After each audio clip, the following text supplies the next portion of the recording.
आणि यावरच अधिक बोलण्यासाठी वरिष्ठ कायदेतज्ञ उज्ज्वल निकम सर आपल्यासोबत जोडले गेलेले आहेत। निकम सर, न्यूज 18 लोकमत मध्ये आपले स्वागत आहे। आज संपूर्ण राज्यासाठी, सत्ताधाऱ्यांसाठी आणि निश्चितच विरोधकांसाठी देखील महत्त्वाचा दिवस आहे। सत्ता संघर्षावर सुनावणी पार पडते आणि त्यानंतर निवडणूक चिन्हावर देखील निर्णय येऊ शकतो। कसं पाहता या दोन्ही सुनावणीकडे? आज तरी निर्णय येईल का?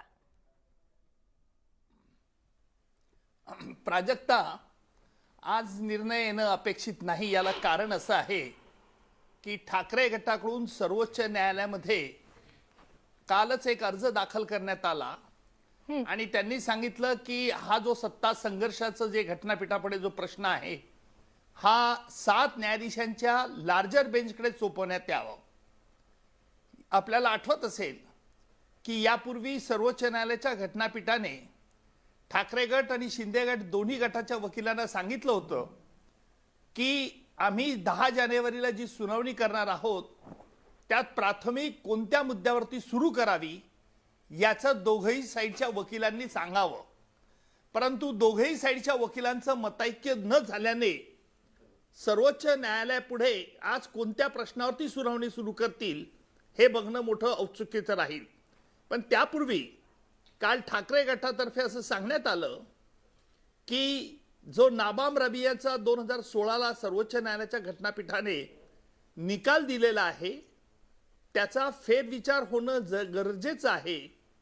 कारण असं आहे की सर्वोच्च न्यायालयाने हा घटनापीठाचा निकाल देताना काही महत्त्वाच्या मुद्द्यांचा विचार केला नाही, म्हणून जो नाबाम रबियाचा निकाल आहे त्याचा गैरफायदा शिंदे गट घेत आहे आणि म्हणून हा प्रश्न अगोदर निकाली निघाला पाहिजे अशी मागणी ठाकरे गटाकडून आज करण्यात येईल आणि त्यावरती सर्वोच्च न्यायालय काय भूमिका घेतं हे बघणं महत्त्वाचं ठरेल। निकम सर, ठाकरे गटानं 5 ऐवजी 7 न्यायमूर्तींच्या घटनापीठाकडे हे प्रकरण सुपूर्द करावं अशी मागणी केली आहे। ही मागणी नेमकी का केली असावी आणि ठाकरे गटाला याचा नेमका कसा फायदा होईल?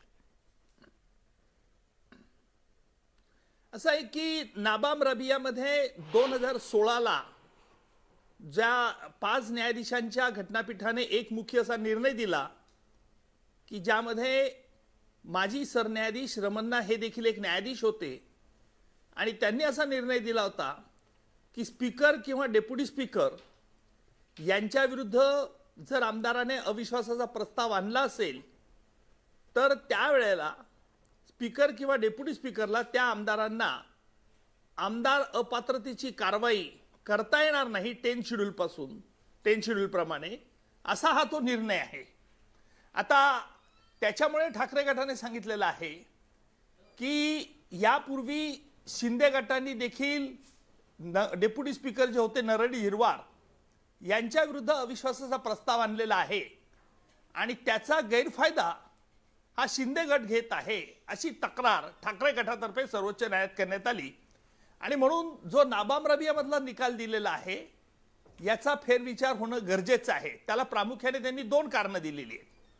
पहिलं कारण असं त्यांनी सांगितलेलं आहे की घटनेच्या 179 ह्या आर्टिकलनुसार स्पीकरला काढण्याचा अधिकार जो आहे हा विधिमंडळाच्या सभासदाला आहे, परंतु ज्यावेळेला स्पीकर हा 10 शेड्यूल प्रमाणे एखाद्या आमदाराच्या अपात्रतेची कारवाईला सुनावणी घेत असतो त्यावेळेला तो न्यायाधीशाची भूमिका घेत असतो आणि न्यायाधीशाची भूमिका स्पीकरची एक आहे आणि त्याचप्रमाणे घटनेनुसार स्पीकरला काम चालवण्याचा अधिकार देखील एक आहे। अशा 2 भिन्न भूमिका आहे। परंतु जर आमदारांना अपात्र करायचं असेल आणि त्या आमदारांनी हे ओळखून जर आपल्या स्पीकरच्या विरुद्ध अपात्रतेची नोटीस बजावली असेल तर मग त्याला आणता येणार नाही। म्हणून नाबाम रबियाचा निकालाचा फेरविचार गरजेचा आहे असं ठाकरे गटाचं म्हणणं आहे। आता ह्या जरी यांचं म्हणणं असलं दोघाही गटांचं तरी आपण हा एक विचार केला पाहिजे की नाबाम रबियामध्ये जो निकाल दिला, एकमुखी निर्णय दिला, त्यामध्ये 2015 साली म्हणजे 19 नोव्हेंबर 2015 साली 14 आमदारांनी स्पीकरच्या विरुद्ध अविश्वासाचा ठराव आणला होता। मी अरुणाचल प्रदेशच्या फॅक्ट सांगतोय।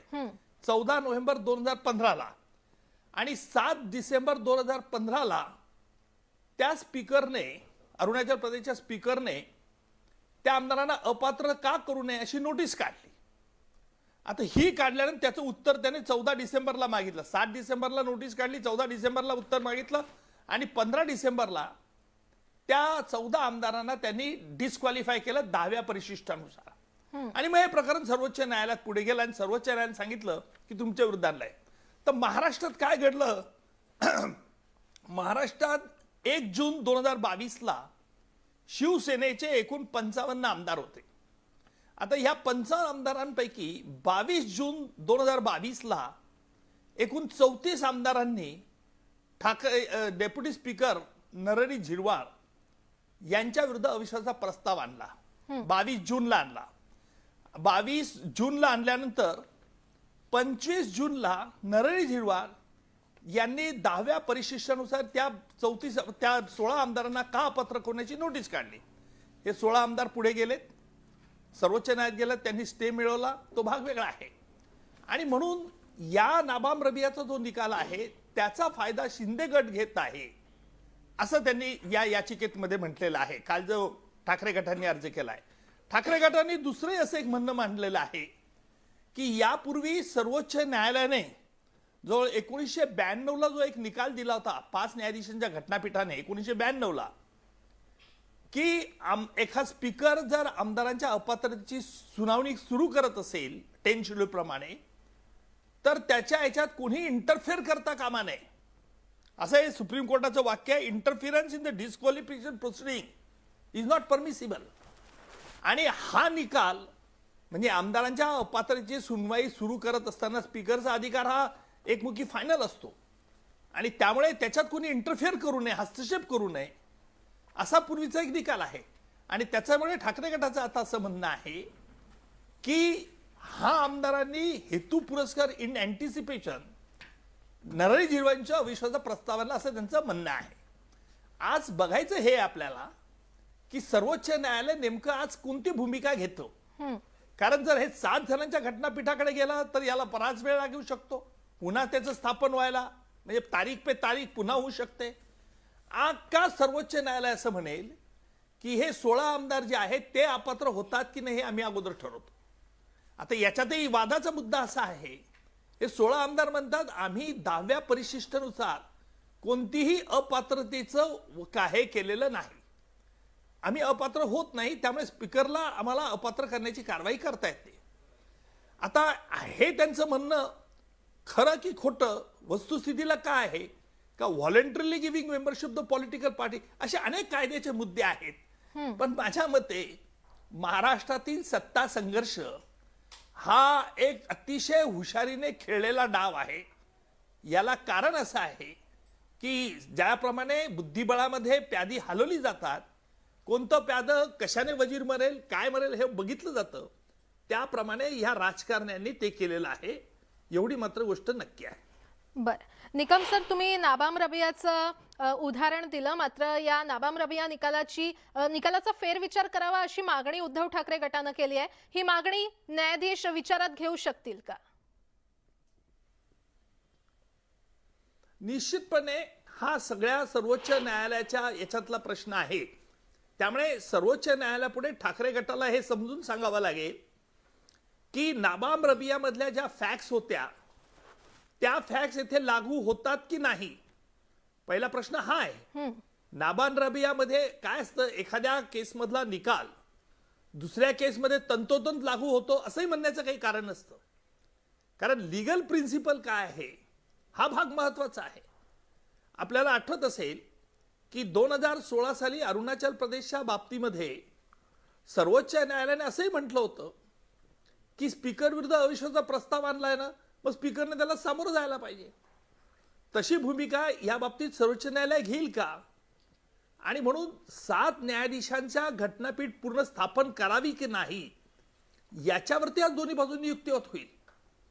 पहिल्या प्रथम ठाकरे गटाला सुप्रीम कोर्टात हे म्हणणं मांडावं लागेल की नाबाम रबियाचा जो निकाल आहे तो इथे लागू होतो का, आणि लागू होत असल्यास मग जे ठाकरे गट म्हणतात की याच्यामध्ये स्पीकरला असा अडथळा आणता येत नाही, ते म्हणणं त्यांचं बरोबर ठरू शकतं. म्हणून बेसिकली नाबाम रबियाचा निकाल येथे लागतो की नाही लागत हा महत्वाचा प्रश्न आहे. आणि दुसरी महत्वाची बाब अशी आहे की नरहरी झिरवाळ यांच्या विरुद्ध अविश्वासाचा प्रस्ताव आणल्यानंतर त्यांनी डिस्क्वालिफिकेशन कारवाई सुरू केली का? कारण महाराष्ट्रात सत्ता संघर्षामध्ये जी बाब घडलेली आहे ती 22 जूनला 34 आमदारांनी नरहरी झिरवाळ यांच्या विरुद्ध अविश्वासाच्या प्रस्तावाची नोटीस दिलेली आहे आणि 25 जून 2022ला नरहरी झिरवाळ यांनी त्या आमदारांपैकी 16 आमदारांना 10 शेड्यूल खाली अपात्र का करू नये अशी नोटीस काढलेली आहे.